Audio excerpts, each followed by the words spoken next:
Damn, Ed. I swear you got the strangest sense of humor. You want burgers, hot dogs, some chicken, and ribs. Yeah! Yeah! Yeah!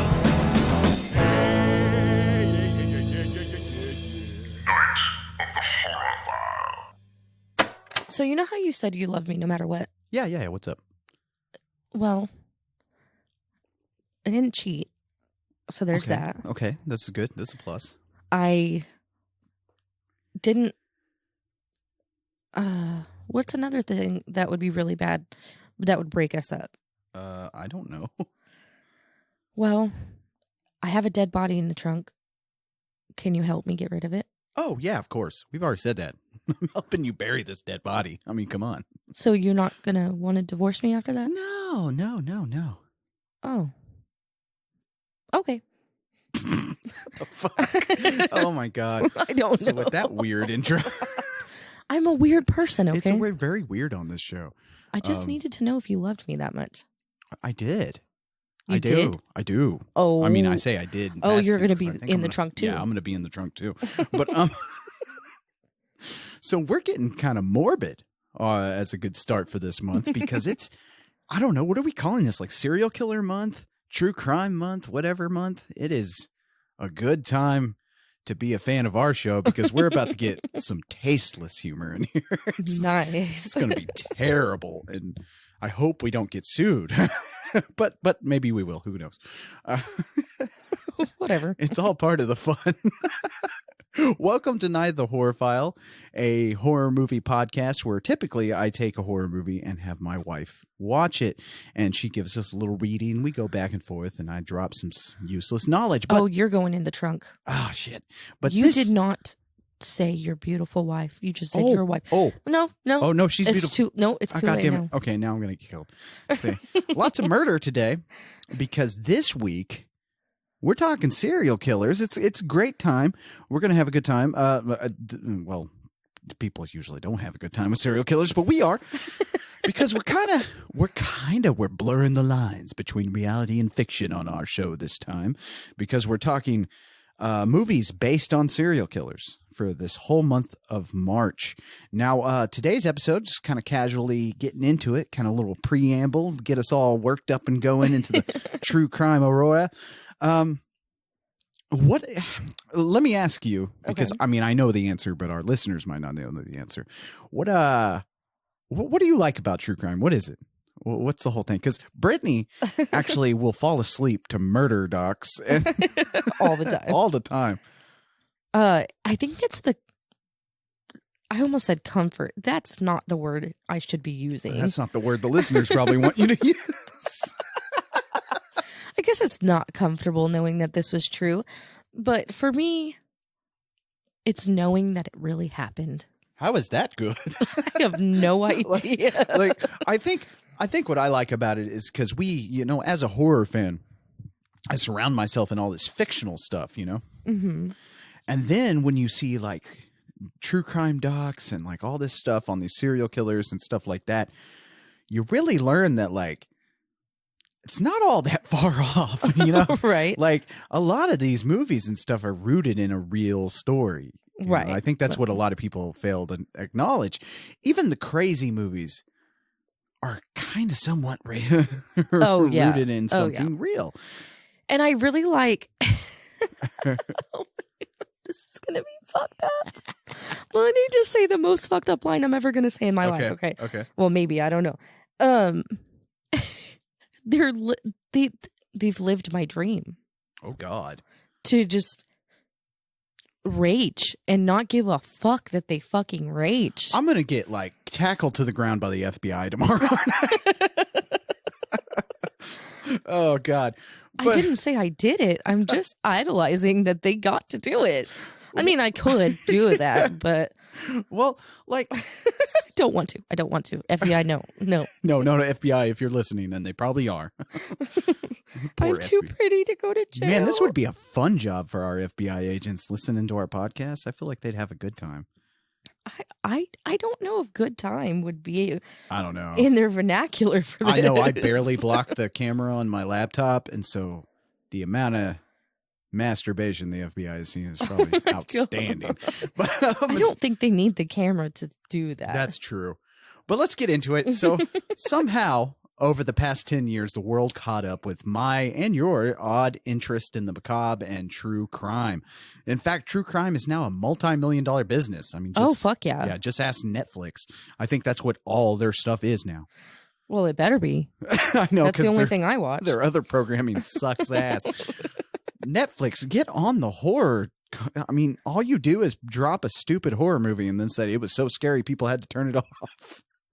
No, it was so stupid everybody had to turn it off. Yes. What was the last movie we watched on Netflix that they said that about? So scary people had to shut it off. And then you start thinking it's like, yeah, but is that shutting off? Is that just them flicking past it? Because they always like automatically play this shit. Like, look, people couldn't even get past the opening credits. Stupid assholes. But that doesn't mean the world is just now obsessed with the more dark areas of human behavior. No, in fact, God, no. This has been going on for years. I mean, so much so that these crimes and seemingly evil monsters who commit these crimes have permeated into pop culture and ultimately into our films, especially the horror genre. I mean, how many times have I mentioned in an episode on like a serial killer where I'm like, well, you know, this was partially based off of, it always starts like that. Oh, I don't know how many times. I don't keep track. She's like, I don't listen to you. It's true. Right. I don't. What was the first shred of like true crime stuff you ever saw? What is America's Most Wanted? Oh, yeah. I remember America's Most Wanted. Man, that's a show I haven't heard about. Would that be considered true crime? It is. Yeah. Oh, I missed that. Yeah, I do miss John Walsh getting on there. Which, by the way, John Walsh, you did find out that his son was murdered by Otis Toole. He was? Or supposedly. Okay, That's what I think John Walsh does consider Otis Toole to have murdered his son. Oh. So they found that out. And that's tied to Henry Lee Lucas, which is somebody we will cover in another one of our episodes this month. During the whole month of March, we are going to dive into 3 biopics.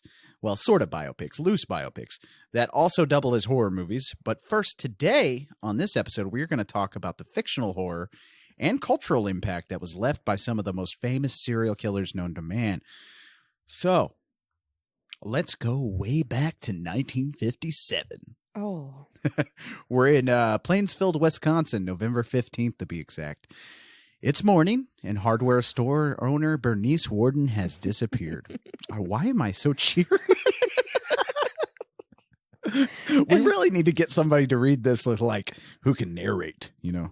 What is that fist? Well, I don't know. They You can't hear see some of the these. fist. Well, some of these true crime podcasts crack me up because the guy, like, the accepted form is either super dumb fuck comedy around all this stuff. Oh, yeah. Or like way too serious. Way too serious. Oh, yeah. Like a guy would be reading this. Let's go back to 1957.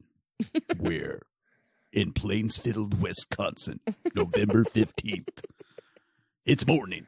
But, you know, like, it's like, okay, man.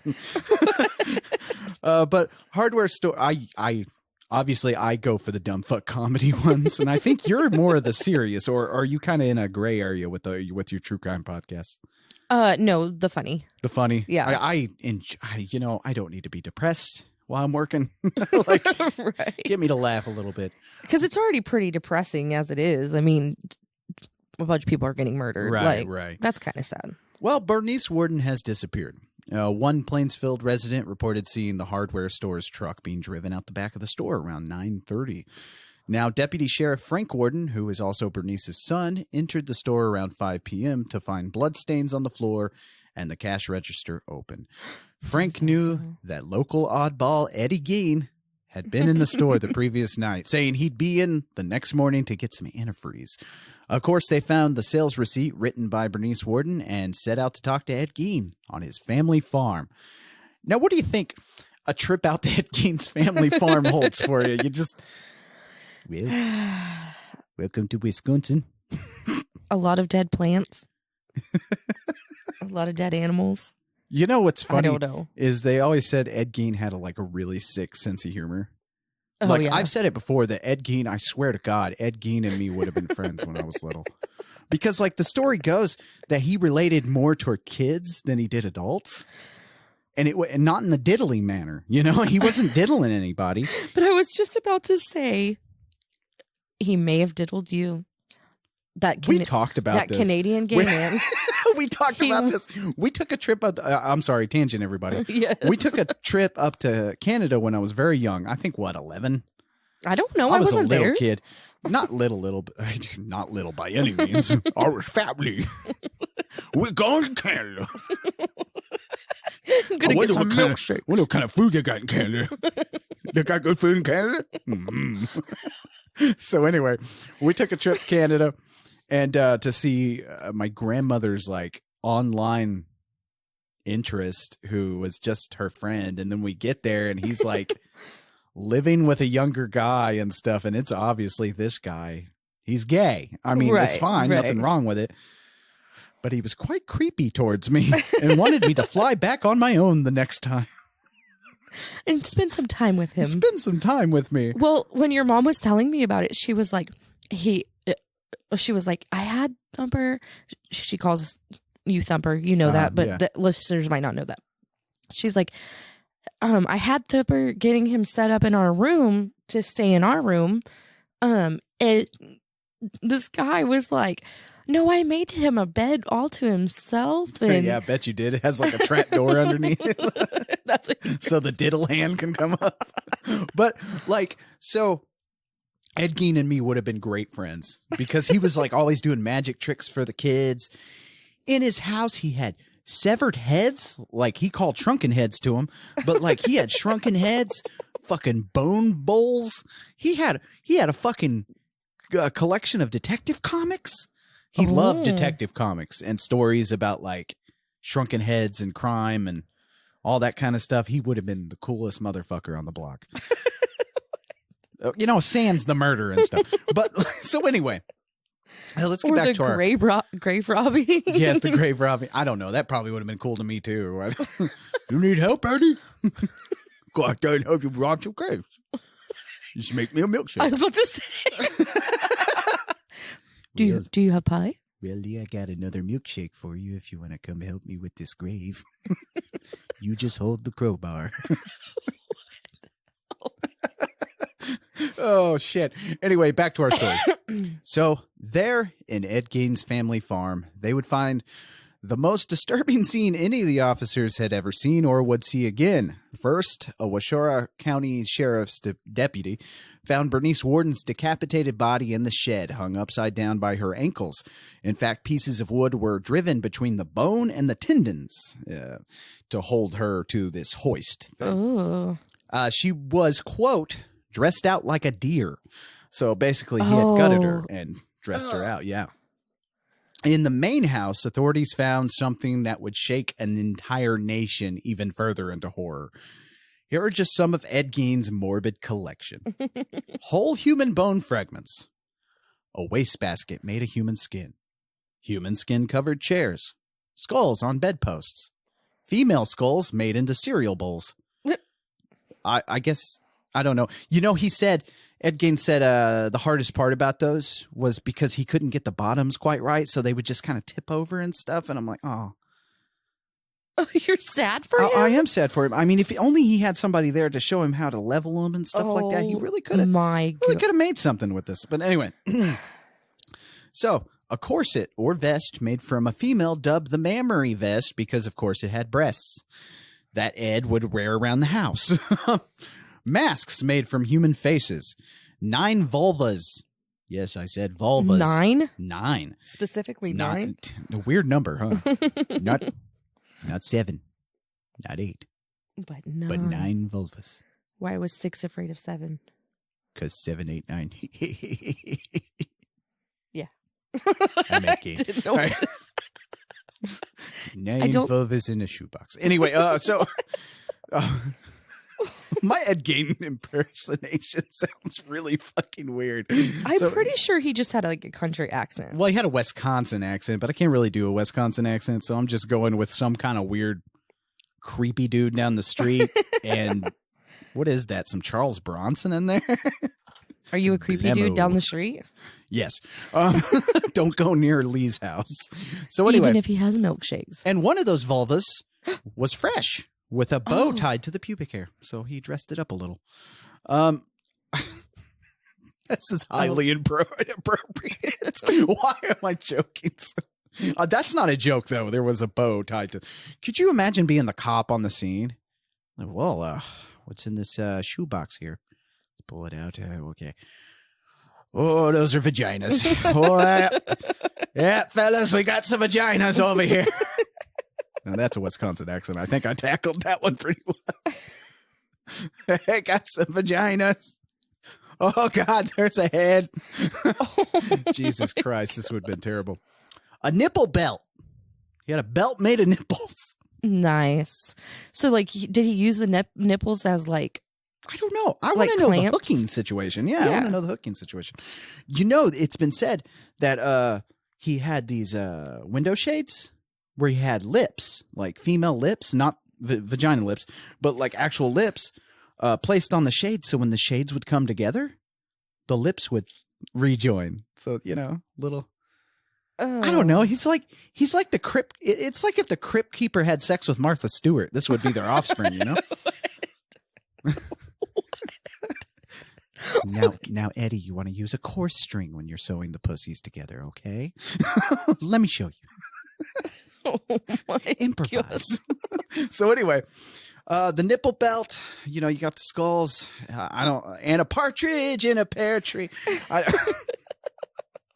Are we allowed to joke like this? I mean, I feel like freedom of speech. Oh God, I hope we're gonna get canceled in 2 seconds. You know, there's gonna be that one person who's like, "People died, you guys. People died." It's like, yeah, I don't know if you looked outside your window. There is a lot of death. I don't know what else to do but shoot myself or laugh. So I'm gonna go with laugh. So here we are. Anyway, Ed Gaine often gets lumped in with the serial killers, but honestly, to me, I don't consider him a serial killer at all. No. He just kind of gets lumped in, I think, because of his crimes. And honestly, his murders weren't really all that weird. I mean, he just shot these 2 women because he also murdered tavern keeper Mary Hogan. And he killed her, and they found her face. And amongst the masks and stuff like that. But so he was getting ready for COVID. Oh, see, in another life, man, Ed Gaine would have just been a badass taxidermist. Like if people would have just kind of. Is it called taxidermy when it's humans? I don't know. Humadermy? No. See, what I like to do is I like to take the nipples, sew them on the belt, you see. You got a nipple belt. But what the fuck? You want to salt those nipples. So I have a question. Yeah. Oh my God. Do they know when did he killed the other woman? Mary Hogan? Yeah. Yeah, they can kind of they pieced it together a little bit because she went missing. Okay. And all they found inside the bar where he had shot her was just the blood stains and the bullet shells. Okay. And so they just matched the bullet shells up to his gun at his home that they found. So that's how they figured it out. Well, plus Mary Hogan was there. Her fucking face was. Well, no. I figured that out. But like, I figured that. But like, how far apart were the killings? Do you know? Not very far, because I think Mary Hogan was like, she was kind of a rough and tumble gal, and she came from like, I think she had connections with the mob. Oh. And so maybe they just assumed. But there was also, here's another thing that nobody realizes. Just because Plainsville, Wisconsin sounds non-threatening, there was a series of disappearances. a lot of people went disappearing. There was a little girl that went disappearing that they tried to tie to Ed Gein. Disappearing. She went on disappearing. that disappeared. Done disappeared. This is what happens in plain field. She just went disappearing. She just went on a walk. Like, it sounds like you're saying this. She went on a walk, but like she disappeared is what you're trying to say. It literally happened. She went on a walk and disappeared. I know, but they don't go disappearing. That's not how that Is that like works. waking up dead? Yes. Don't wake up. There was something you said a little bit ago. You said whole bone fragments. That's not a thing. Oh, yeah. What? I think Ed Gein would be disappointed. No, it's either a bone fragment or a whole bone. It's not. It's not this. Not the other way around. No. Let me show you. Don't step on the severed heads now. So anyway, what makes he, like I said, he was more of a grave robber and amateur taxidermist. Mm-hmm. He actually only killed the 2 people. And it's debatable on whether he would have kept going if he hadn't been caught. But he was going to get caught. Ed was not a clever man. Oh, right. You know, he did this in broad daylight and shit. Oh, my God. Left all his fucking clues and stuff everywhere. What's funny is I think he knew he was on this way because like when he was because he was in this home alone after his mother died, right? Mm-hmm. And he was seeing shit. Like he'd go out in his front lawn and he said that he looked up at the trees and there was these birds there dripping blood out of their mouth and shit like that and stuff. And he'd hear voices out there and just imagine. He was a schizophrenic. Probably. Yeah. So anyway, what makes Ed Gein so interesting aside from his terrifying hobbies is the fact that his crimes were unheard of, you know. Even the investigators couldn't believe he committed the grave robbing. That was the one thing they got stuck on. Murder, they could understand. It was the grave robbing that freaked them out the most. Like when they got into the house and, you know, they're finding all these body parts. They're like, we got 11 murder victims in this motherfucker. Right. He's been murdering and stuff. It was easier to think of it that way. Right. It wasn't to think that this little old Eddie Gein dug up all these graves and stuff. Because first of all, they were like, well, you'd have to dig down all the way. Well, not technically. Because at the time, some of the graves were only down about 2 feet. Oh, damn. And then there was like a wooden like box that they would put the coffin in. So all he had to do is dig 2 feet down, bash that box in, and there you go. He's got they would put the coffin in a box. Yeah. Oh. Kind of like a tomb. Gotcha. Normally you use concrete for that, but they were using wood. I got you. And don't take shortcuts. You'll have... He says, work smarter, not harder. That's the Ed Gein method. See, all I'm saying is, you know, don't take shortcuts or next thing, okay, Eddie now, here is going to be wearing your vagina. Now you're making fun of the Canadians. That was totally... Was that Canadian? Yes, it was. Oh, son of a bitch. Okay, anyway, what makes it... Sorry. This show's off to a hilarious start. Oh, hopefully we're not... This is fucking listeners like, dear God. They're really laughing at all this. But anyway, Gaine admitted... Gaine admitted to robbing 9 graves in the area. And think about that. If you found out Ed Gein was storing your relative's vagina under a box or in a box under his bed, like that would fucking scare the shit out of me. Oh my God, yes. Oh my God, yes. Why the vagina, Ed? Why the vagina? Why the vagina? So what films did our scary little oddball, which, by the way, I say oddball because when they interviewed his neighbors, they were flabbergasted by all this. He was a bit of an oddball, they would say. And could you imagine them interviewing these poor Wisconsinites? This is like, you say he made a what? With the nipples? A nipple belt. Nipple. But how do they determine which nipple belongs to which person? Nipple belt. I don't think they pieced it together. I want my nipples back, damn it. I want my nipples back. My grandmother needs her nipples back, damn it. Oh, God. But the films, Gein's story inspired some of Hollywood and low budget's best horror. So let's talk Psycho. Psycho from 1960, which Brittany has seen, actually. I have. In fact, this was the inspiration for our podcast here. Now, while Psycho wasn't entirely based on Ed Gein, it was based on a novel by Robert Bloch, who strangely wrote the thing only 35 miles from Gein's farmhouse and was finishing it as soon as Gein's crimes came to light. So, oh, wow. Very odd. I think the similarities that are there are more in Norman Bates. I think they took more from Ed Gein into Norman, especially Gein's relationship with his mother. Right. That was mostly where they got all that, I think. He absolutely idolized his mother. They said when they'd interview him and stuff, and they'd ask him about his mom, he'd just break down. He was like, she was too good for this world. Oh, start my crying God. and shit. His mom was a piece of work. We'll talk about that on the episode coming up, you know. Next, of course, which, by the way, so what are your thoughts on Ed Gein so far? Well, I don't think I'd be hanging out with him. You wouldn't hang out with Ed Gein? No. What if he wasn't going to murder you? I didn't hang out with creepy adults when I was growing up. I think I did. We had this real creepy dude that my parents hated me hanging around. Yeah, don't do that. But he collected dead animals. Yeah, that's even weirder. I didn't think it was weird. I thought it was the coolest shit ever. No. It was taxidermy. No. He had squirrels that he stuffed and he would dress them up. That's weird. It's not weird if you're doing it as a job. It's weird to have them in your house. It's a hobby.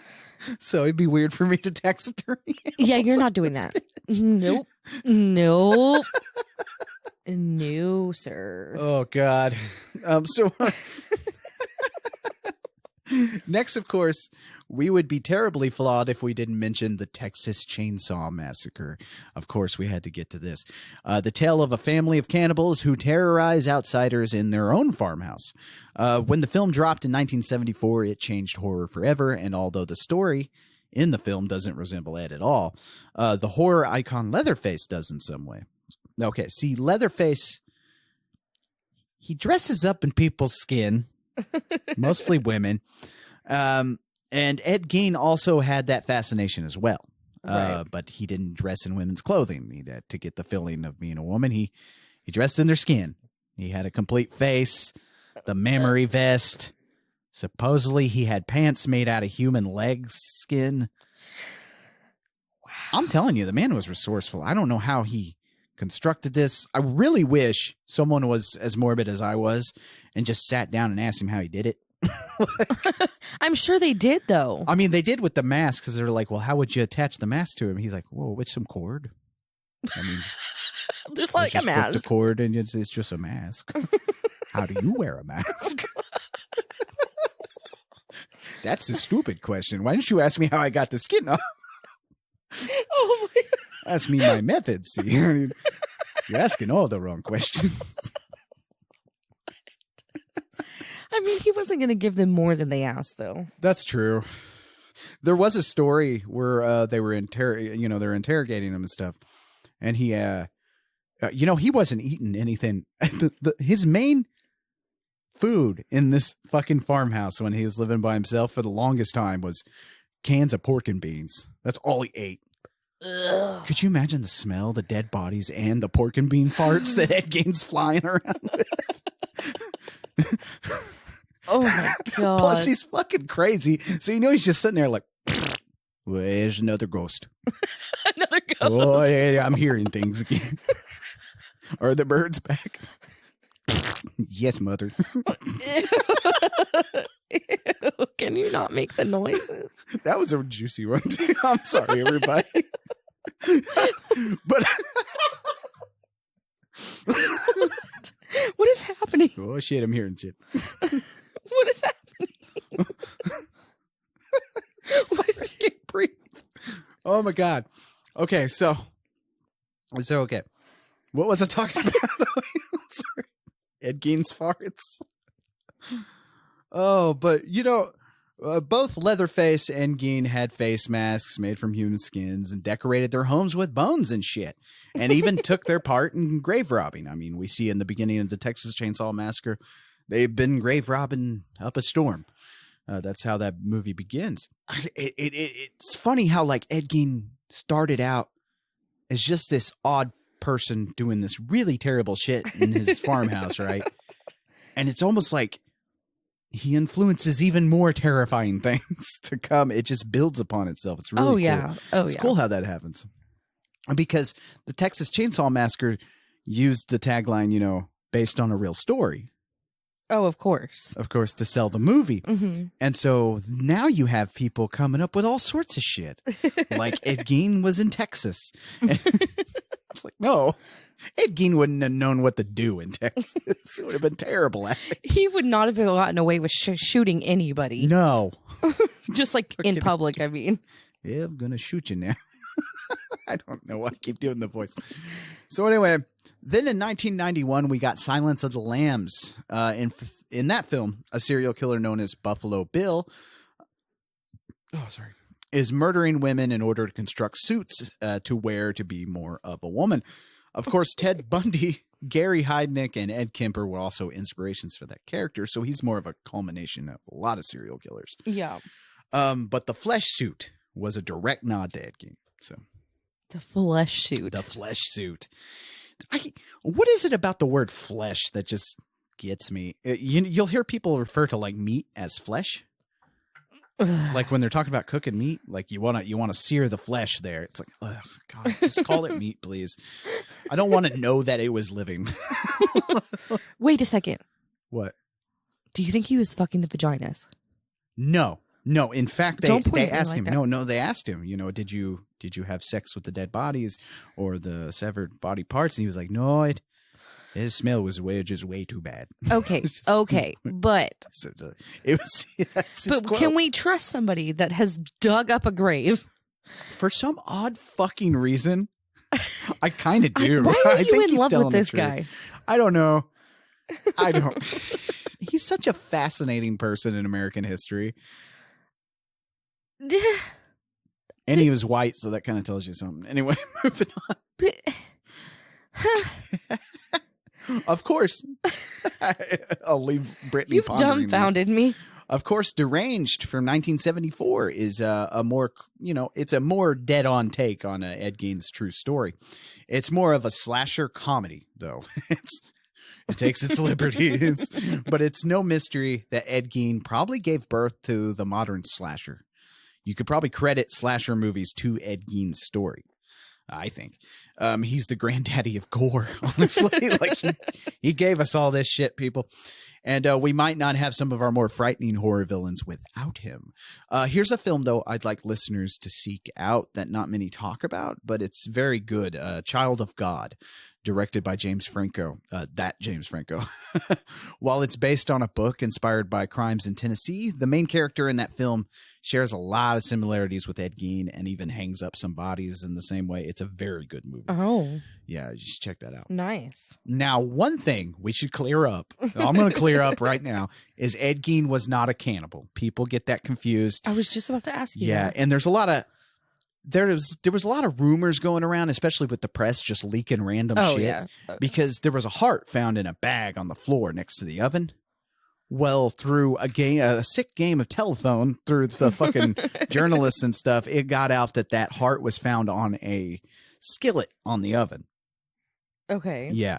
And so that's kind of where that kind of came from, the cannibalism parts, because they're like, well, he's got a skillet and a heart, and he's obviously going to eat it. So he's eating these things. So then, and that also gave birth to gainers. Now this is what? This is a predecessor, I swear to God, to all these like dumb fuck comedy or true crime podcasts, which we're kind of doing one now. I love them. But gainers were these jokes that circled around Plainfield. Now you didn't tell them in Plainfield. Right. You didn't tell a Gainer in Plainfield because people were not, a little sensitive. A little sensitive. People died. People died, okay. But, okay, again, my question is, how do you trust a man in this state of mind? I think you need to get over that one. I think you just need to get over it because I think we got to. I don't. Well, true. That he didn't. Are you really like stuck on he's fucking dead bodies and eating them? Why not? You already pulled it out of the grave, True, yeah. chopped it up. Why wouldn't you have just a little tasty taste? Like, fry up a little bit in the skillet, add a little salt, a little pepper. Oh my God. Just It's true. Yeah, that's true. But I would. But it's right now we got to go with the facts, and the facts say he's not a cannibal. Okay. But it's debatable.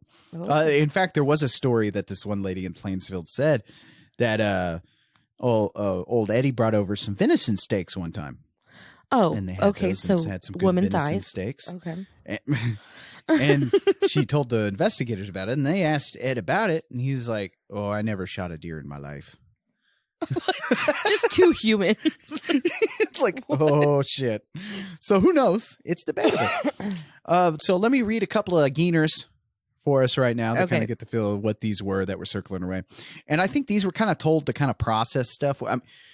Since forever, we've used humor to process horror. Oh, yeah. Like real life horror. Oh, yeah. That's why I'm like, when people are like, people died, it's like, yeah, but we're trying to not kill ourselves because of the horrors that we're facing in real life. So let us tell a fucking joke. So anyway, what did Ed Gein say to the cop who arrested him? Nice nipples. I don't know. I'm going to do that to a cop if he's arresting me. Some nice nipples you got there. Again with the Canadian. Okay. Have a heart. Huh? Get it? Have a heart. All right. This is like 1950s. So bear with me. Okay. Old Eddie was a good guy to know when you were looking to advance your career. He could really help you get ahead. Yeah, get it? Oh, that's good stuff.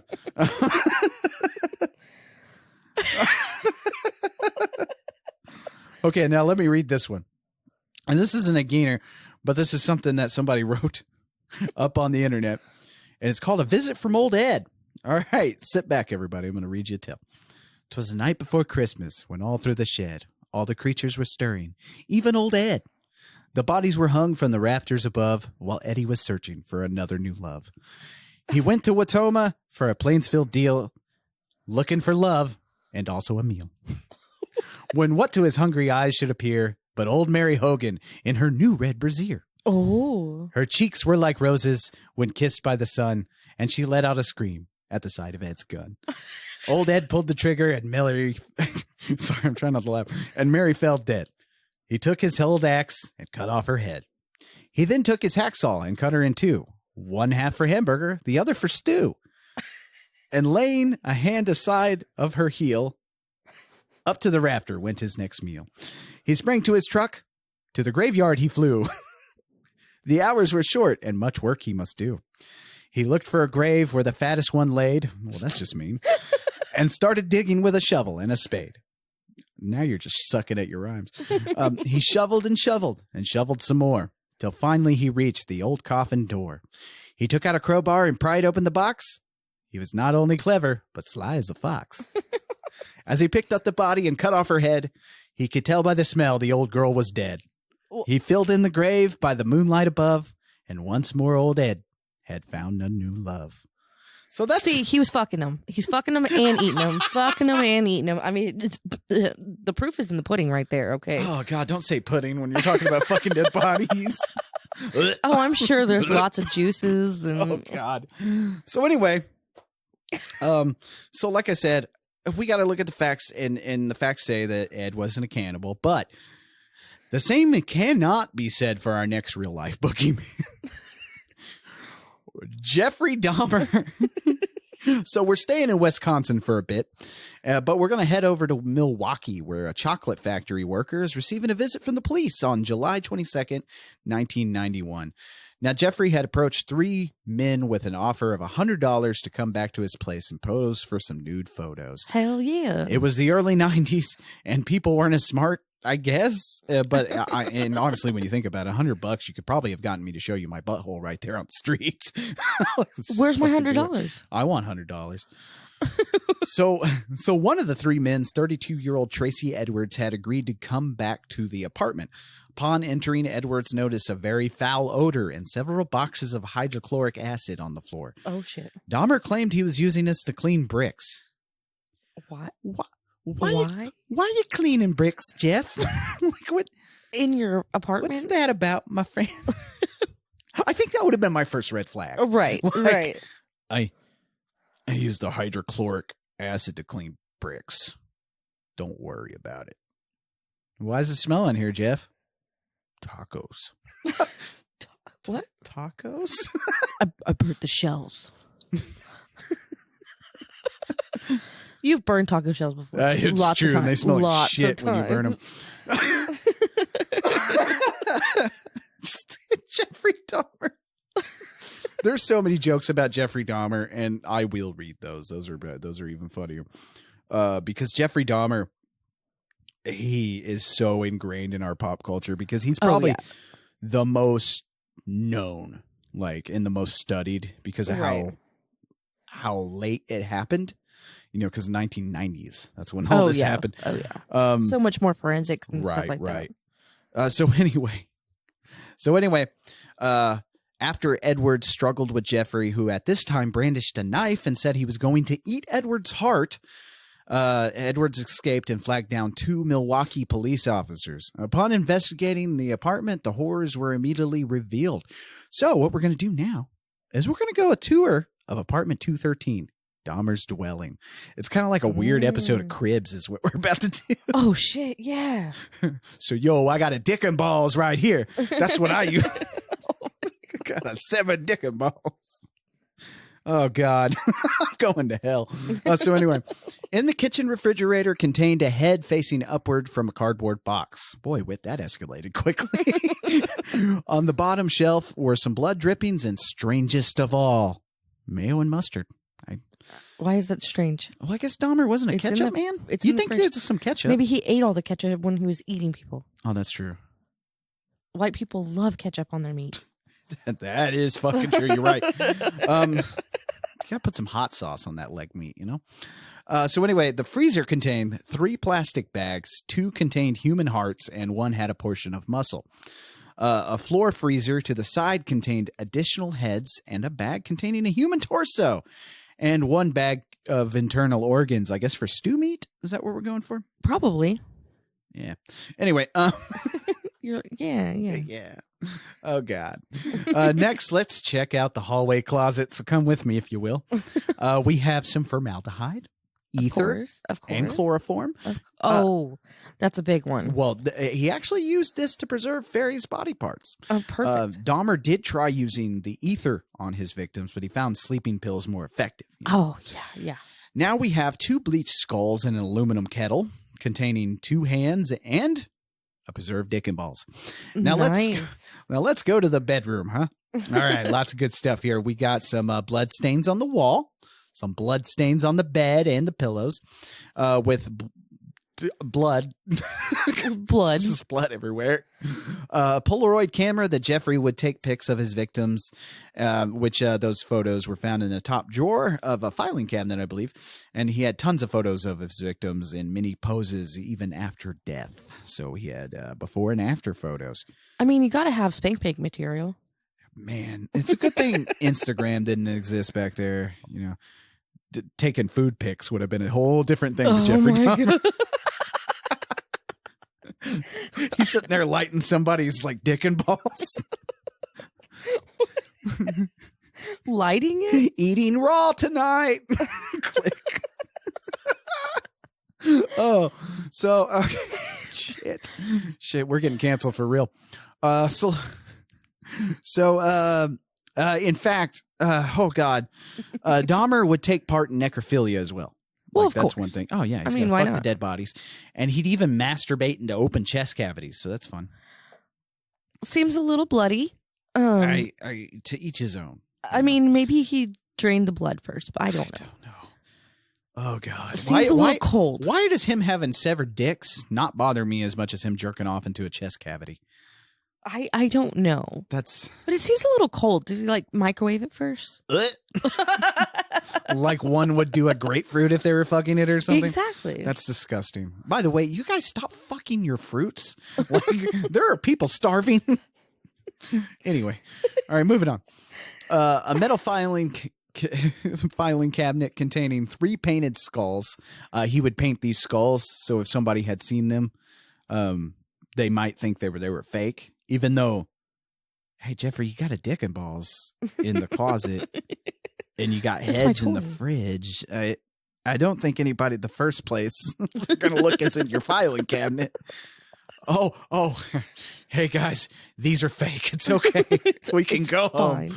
Maybe he was just bored one day. I don't know. I think he was. I think he was just painting. He was painting because his dick was cold, okay? Probably making him talk, too. Could you imagine that night? Hi, I'm Mr. Skullhead. Hello, Mr. Penis. Hi, I'm a severed penis. All right, anyway. Moving on before people unsubscribe. Okay, so then you have more skulls in a styrofoam lidded box. And then there was the 57-gallon plastic drum filled with acid containing 3 torsos in various stages of decomposition. Dahmer's father was actually a chemist, so that's how he knew how to use all these chemicals and stuff. Oh, okay. In fact, when he was younger, his father tells the story about how Dahmer, had a fascination with animal bones. And one day, they had just finished some chicken and stuff, and Dahmer looked at his father and was like, what would happen if we took these chicken bones and just put them in acid? And his father, of course, is a chemist. Right. So he's like, interested. Oh, son's getting into the family business, eh? All right. All right. Let's find out. Come on.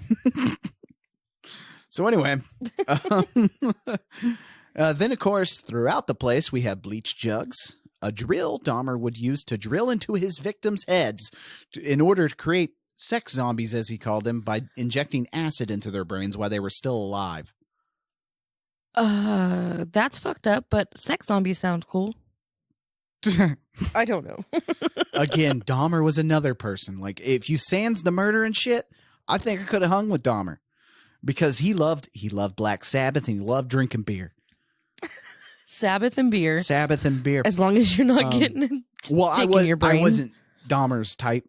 He preferred Filipino boys, like skinny, twinks. I was not. Is that a derogatory word? I don't think so. Okay. I was talking to somebody who said that the other day. I don't think it's derogatory. Oh, maybe it is. I apologize if it is. I'm new to this. I don't know. But anyway. So anyway, sex zombies. So then you have a claw hammer, a handsaw. All those were used to, dissect people. Of course. And a healthy collection of porn. With titles like Cocktails, Chippendales, Tall, Dark, and Handsome, Rock Hard, Hard Men 2. Not as good as Hard Men 1, but hey, all know my feelings on sequels. Hard Men 3, which isn't much better than Hard Men 2. The series just goes downhill after the first one. Anyway, Peep Show and Tropical Heat. Tropical Heat. Yep. Now, curiously, 2 of Dahmer's favorite movies, which scares me because these are 2 of my favorite movies. Always. Return of the Jedi and The Exorcist 3. Okay. Didn't know there was a third Exorcist. Not needed. Oh, we'll get to it Return eventually of the on Jedi, our show. Return of the Jedi. Oh, I love Return of the Jedi. I like it better than The Empire Strikes Back. Me too. Oh, yeah, that's right. Brittany's never seen the Star Wars. The Star Wars. Okay. Is that the one with Spock or not with Spock? Oh, that's Star Trek. You're going to piss off a lot of people. I know. Man. That's why I said that. You just pissed off more people than me joking about death and murder. Oh, yeah. Okay. Anyway, now Dahmer is probably the most recognizable serial killer, as I've said. Now, I actually slightly remember when he died. And I remember the Stone Phillips interview because Dahmer died in 1994. Oh. Yeah. So not long ago when you think of it. I mean, I was 7 years old. I was only 4. Yeah. So needless to say, Dahmer infiltrated our pop culture like crazy. In fact, I remember playing a game on the playground called Dahmer, where one of us was Jeffrey Dahmer and the others ran trying not to be touched by him. Oh, that's really inappropriate. Yeah, when you grow up and then you realize it and you're like, oh, yeah, and we were all boys. Oh, Jesus that's Christ. very inappropriate. Dahmer appears on television shows like American Horror Story and sketches, and like on South Park. He had his own cooking show on South Park, which is Nice. fucking hilarious. Music has even seen Dahmer's influence, such as heavy metal stuff. Heavy metal always goes to this, always goes to the morbid side, that's why it's fun. Right. But Dahmer, the Embalmer by Blood Duster, and Apartment 213 by Acumen Nation. Jeffrey Dahmer, Eat Your Heart Out by The Calm Before, and Dahmer is Dead by the Violent Femmes are just some of the songs you can find. The Violent Femmes. Yeah, the Violent Femmes are amazing. What confuses me about Dahmer's fallout is the groupies. Now, we've never really talked about serial killers on the show, but serial killers tend to have groupies sometimes. I mean, Richie Ramirez had a ton of groupies. People loved Richard Ramirez, even though his teeth were rotten out of his face. And anyway, Ted Bundy. And it's funny. It's like women go towards dudes that are going to kill them. It's the bad guy look. Dude, that's what I'm saying. Like, why do women want us to beat them, but don't? Anyway. But the most confusing part about these women who thought he was the sexiest man alive and even sent marriage invitations to him, Dahmer was gay. Obviously. Very, very gay. Right. I think Jeffrey Dahmer is actually the most analyzed serial killer. That's why we know so much about him. Oh, yeah. So many interviews, and he gave interviews. He didn't mind. That's probably why, because he was willing to talk. And while he doesn't have a ton of horror movies, in fact, I don't think he has any horror movies that he is directly influenced. Like, there's no like serial killer in a horror movie based directly off of Jeffrey Dahmer. Right. Unless you really want to make the leap and say Hannibal Lecter. But no, it's not the same. No. Jeffrey Dahmer was not nearly as good to talk. That's when the cannibalism started. You guys do yourself a favor. It's on YouTube. Go watch that Stone Phillips interview with Jeffrey Dahmer. It's great. Like, it's an amazing interview. I want to watch that now. Yeah, it's amazing. So anyway, the thing is, he does have his own list of movies based on him, and that's important. And they tend to kind of go horror. Of course, Dahmer, starring Jeremy Renner, a hint, that might be coming this month. Then you have The Secret Life of Jeffrey Dahmer, Raising Jeffrey Dahmer, about his parents, The Jeffrey Dahmer Files, which is actually a really well done documentary and even contains reenactments, which I love so much. Reenactments has a special place in my heart. And My Friend Dahmer, which is my favorite on the list. We watched that. Oh, it's so good. I fell asleep, but we watched you did fall asleep. But that was made by one of his actual schoolmates. Oh. Wrote a graphic novel, and then they made the movie on it. That one tells Dahmer as a teenager. Dahmer even has a fucking musical based upon him. A musical? There's a musical. What is that called? Dahmer, my Dahmer. I'm going to eat the Filipino. I'm going to eat I'll eat your heart, I'll cut your ass, I'll take your balls. I'm Jeffrey Dahmer. Oh my God. What the fuck? Oh, I should have been on Broadway. So anyway. No. So what's your take on Jeffrey Dahmer? How do you feel? Do you remember anything about him, like growing up? No. No? I was only 4 when he died. Well, I know, but like after that too, like throughout the years, we've heard of Jeffrey Dahmer all the time, I think.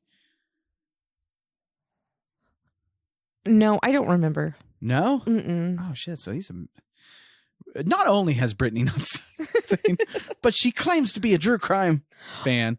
Okay, just because I didn't hear about it when I was growing up doesn't mean I'm not a fan now. Oh, that's true. So you know now. Yeah, so fuck you. Okay. Well, like, who do you find more interesting? Because I kind of chose these two on purpose. Because one is a literal cannibal who did things with dead bodies, and they both fuck around with dead bodies and stuff. But which one do you find more scary, Dahmer or Gaine? Scary? Yeah. Probably Gaine. Interesting? Dahmer. Oh, Dahmer's extremly interesting. There's Right. a lot of racism tied in with Dahmer's story because, like, what he did, he was the one white guy in this all black apartment building. Oh. And of course, who he killed was the black and the Filipino people. And so, like, sadly, the cops barely took notice. In fact, there's one story where, and I believe it's covered in a movie that we're covering this month, but there's a story where one of his guys that he had gotten and drugged and stuff, he had drilled into his head, injected the acid, and this dude stumbled out of the apartment, right, when Dahmer wasn't looking. Yeah. Because, again, the thing is, Dahmer had to get shit-faced to do these crimes. In fact, he would say later he hated the murder part. That was the part he hated. Don't do it, but okay. But he had to have the bodies, and he wanted them to stay with him. He was crazy. I mean, come on. Right. So anyway, he had drilled in, injected the acid, and this dude went stumbling out of the apartment, right? Well, these two women saw this Filipino kid wandering down the fucking alleyway, stumbling and acting crazy, and so they called the cops, naturally. Oh, that's right. I did hear about this. Yeah. The cops came, picked up the kid, and took him back to Dahmer's apartment. And Dahmer's like, oh, no, that's just my boyfriend. You know, he's had too much to drink. And he'll be okay. And they're like, and of course, because it's gay, right? They're like, ew.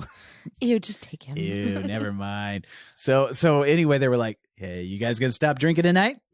Jeffrey Dahmer's like, yeah, we'll stop, sir. And so he left, and then he killed the kid. Of course. And of course, on the fucking radio, the cops are joking about it. You want to know what happened to those cops? They got... Oh, they went on leave with pay. Of course. And then when they came back, they got promoted. Oh. Yeah. All right. Anyway. And so let's leave Wisconsin.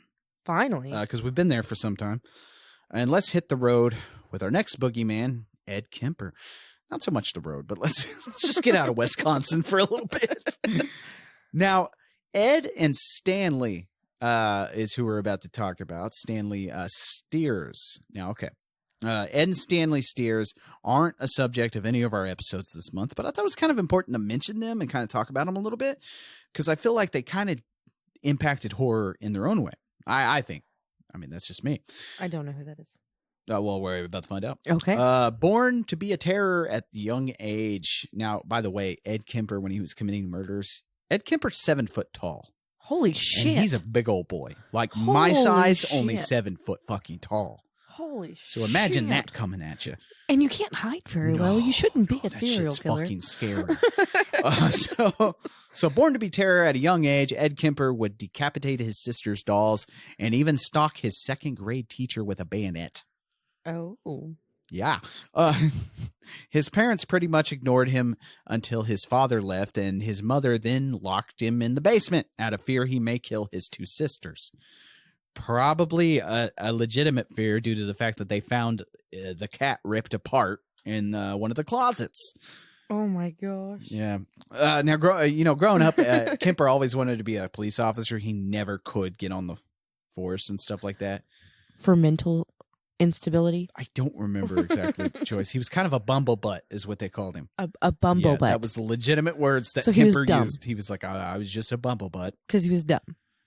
No, that's not true. Ed Kemper actually had a high IQ. He was a genius. Okay, IQ and being dumb, not the same thing. I get you. I get you now. So you've never heard of Ed Kemper? I have. Okay. I don't quite remember. I know his serial killer nickname is the Co-Ed Killer. Okay. I don't remember what he did. Oh, well, you're about to find out. I know. So anyway, his first kill was his own grandmother when he was 16. Oh, shit. Yeah, he shot her in an argument. Yeah, fuck you, Granny. Next was his grandfather, who he killed when the man was walking up the driveway. Now, poor Papa. I know, according... Oh, wait, that was a terrible nickname to name. Pop. That's not even what I meant. Holy fuck. Oh, God, I can't breathe. I can't breathe on that one. Some of the things that come out of my mouth. I'm sorry. Pop. Hey, pop. You're going to get pop. Anyway, according to Kemper, he did this to save the man from the sight of his dead wife. Okay. Well, I don't want him to see his wife dead. I guess I'll shoot him. Okay. So anyway, he went to jail for those crimes for a while.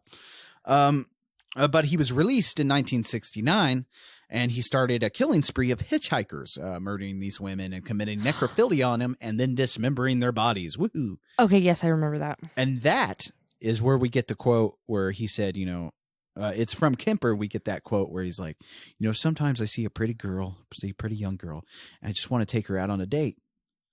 And then other times I just want to see what her head would look like on a stick. Right. A quote that was misused in American Psycho by Christian Bale. Motherfucker. He credited it to Ed Gein. Anyway. So he started killing these hitchhikers, dismembering their bodies, necrophilia, the whole lot. He then moved in with his mother, who worked at UC Santa Cruz campus, and began murdering the college girls there. That's where he gets the name the co-ed killer. Okay. He once buried a severed head facing up in his mother's garden, looking at her window. He said he did this because his mother always wanted people to look up to her. I don't think she meant like that, Eddie. Hey, Ed. I think you took that a little literally, bruh. God, could you imagine the 7-foot dude just coming to kill you? No. Fuck. So anyway, on April 20th, 1973, Kemper bludgeoned his own mother to death with a claw hammer, then decapitated her, and I really hope you guys aren't eating lunch, because he then used the head as a fleshlight, raping it several times before cutting the tongue out and the larynx, all because he said he hated her voice. His mother? Yes, his is his mother. He fucked his mother's face? Yeah, her severed head's face. Ew. Several times. Ew. Several times. Ew. We call that getting Ed. Get it? He's getting some Ed. All right, anyway. His body count was up to 10, actually, before he was finally arrested. Now, okay, let's move on to Stanley Steers. This is another one I'm going to mention now. He started out life in 1912. Part of a malevolent joke a nurse played by switching 2 babies at birth. Now, the Steers family took home the wrong baby, and their baby, along with an unnamed family, all died in a car crash. Oh, shit. Now, by the time the Steers family had found out, it was too late, and their baby was dead. So they did an incredibly evil thing and took it out on what they saw as an imposter. Oh, because it was the baby's fucking fault. Well, it always is. They resented him becoming abusive alcoholics and punishing him for no reason often, and then just kind of locking him in his bedroom all the time. The couple then had another baby they named Susie, who was their pride and joy, of course. Then Susie came of age, and she joined in the abuse of Stanley, tormenting him for a long time. Ugh. Now, when Stanley was 11 years old, all he wanted to do, all any 11-year-old wants to do at this time, is go trick-or-treating on Halloween. Aww. He, of course, was denied, but his sister got to go out to a Halloween party the night before. So on October 30th, while he stayed home, and this was the final straw, something snapped in Stanley's brain, and he wasn't even, he wasn't even going to get to enjoy a simple Halloween holiday the next day. Aww. So when Susie arrived home that night, Stanley got the butcher knife and stabbed her repeatedly. Yeah, fuck that bitch. Fuck you, Susie. He then moved on to his parents, killing them in their sleep. Next, he even killed the family dog. Okay, what did the dog do? I knew that was the part that was going to get you. What did the dog You're like, all right, do? kill the family. Okay, cool. Okay. Let's do that. The dog? What did Stanley. What did the dog do to you? Did he lick your butthole one too many times? Stanley. He didn't lick it right, okay? He attacked the family dog. Now, the next day, October 31st, Halloween, he went trick-or-treating. Yeah. He continued his massacre, finding the bullies that would torment him at school, and he killed them. Yeah, fuck those kids. Story goes, he even went into one of the kids' family's houses and murdered his family. Well, yeah, fuck them too. Yeah. Now, why are you raising bullies? Now, the story goes... What was that I don't know. It loud? got me while I was trying to talk. Now, the story goes, when the cops finally found Stanley, he was sitting on a swing set, cheerfully eating his candy. Yeah, that's all he fucking wanted. He was then sent to a psychiatric institution where he was studied for the next 13 years. Now, it took 25 years from that date, and Stanley killed 2 attendants and escaped and was never seen again. Is he in our house? Stanley. All right, I gotta admit, I played a little trick on all of you fuckers. There was no Stanley Steers. I know. I was like, wait a second. Are you? When you said he went to mental institution and you were killed like, the people, wait a second. I was What the thinking fuck Halloween. does this sound like? Yeah.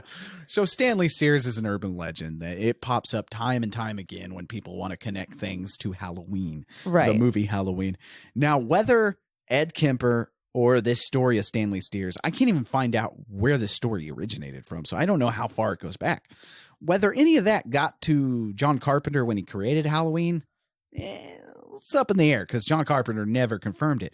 What John Carpenter did confirm was the trip to the Psychiatric Institute where he saw a kid there who had just a stare. Didn't move, didn't blink, just stared, and it was dark. Fuck. And that's where he got the line, the devil's eyes and stuff like that. In Halloween. Fuck. Now but yeah, I kind of feel bad because I played a trick on everybody. But if certain filmmakers had heard that and also might have been inspired by the actual true story mentioned beforehand of Ed Kemper, then maybe, just maybe, these two stories or whatever, maybe inspired Halloween. Who knows? It's a fan theory is what I've just stated out. But I'll leave that up to the listener to decide. Like I said, if Carpenter hasn't stated if that's true or not. But I see Stanley Steers as a story more inspired by Kemper. Growing up, Kemper was a terror. He was killing family cats and all sorts of shit. And all that stuff. Over time, all this serial killer nonsense gets mixed in with our urban legend. Oh, of course. I mean, not they nonsense, have to cross. but the true life serial killers get mixed in with our urban legends and stuff. They cross the field, and a lot of that influences art. Right. A lot of that does. Now, I mean, hell, even Jack the Ripper continues to fuel our fantasies and imaginations, giving life to some of the most truly terrifying fictional characters to come out on the screen. There's, if you think about Freddy Krueger, stalking the teenagers and stuff, a lot of serial killers. It could closely, Ted Bundy stalked people and stuff like that. All that factors into your slashers and stuff like that. So that's our little that's our adventure. Yeah, that's our little preamble episode for this month, because we have 3 episodes for you covering some films that tried to tell the story of 3 terrifyingly true individuals. No Stanley Steers here. Ed Gein, Jeffrey Dahmer, and Henry Lee Lucas, who we left out of this episode, but we will talk at length next week with Henry, Portrait of a Serial Killer. Dun, dun, dun. Yes, it is a truly bone-chilling fucking movie starring Michael Rooker. Merle from The Walking Dead. Daryl's brother. Oh, okay. He plays the murderer in this movie we're about to watch. Yeah. So so I don't know.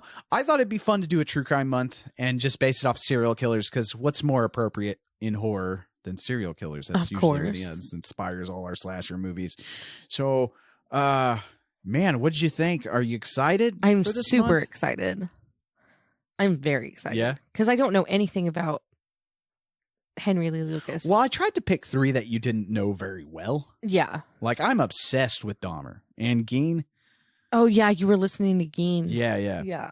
So, I'm obsessed with these. And by the way, if you guys want to kind of research and look up stuff, look up the Stone Phillips interview on Jeffrey Dahmer, you can go watch My Friend is Dahmer. I think it's still on HBO.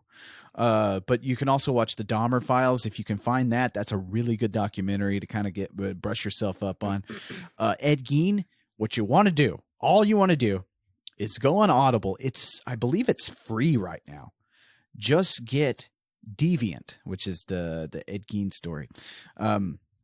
Get that so you can it tells everything, even his whole life and stuff. It's great. It's by Harold Schechter. Now, this is not sponsored by Audible. No, none of this. We're not getting paid to do any of those. But I do hope everybody kind of enjoyed that. I know this was kind of a talky episode. We had a lot of laughs here. Right. A lot of inappropriate laughs. Sorry. Oh, no. But, let's talk about that a little bit. I mean, the humor thing, we kind of mentioned humor is used to really diffuse these horrors.